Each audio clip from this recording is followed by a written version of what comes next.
Ang nakakahiya, immoral, magtayo kayo ng isang bagong building. Napakalaking building, napakamaluhong building para lang pagsilbihan ng 24 senador.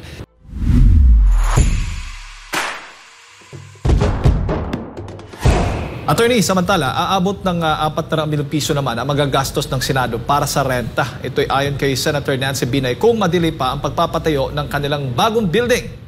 Kaugnay ito sa inihayag ni Senator Chis Escudero at Senator Alan Cayetano na sobrang laki ng inilaan na pondo para sa bagong Senate building. Mula sa inisyal na 8.9 billion pesos ay umabot na ito ng 23.3 billion pesos.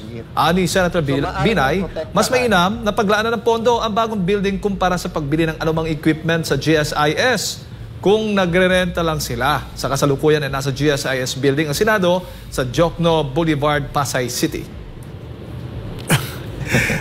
Alam po niyo itong mga senador na ito ginagawang gunggong ang tayong mga Pilipino. Kasi daw marami daw magagastos sa renta.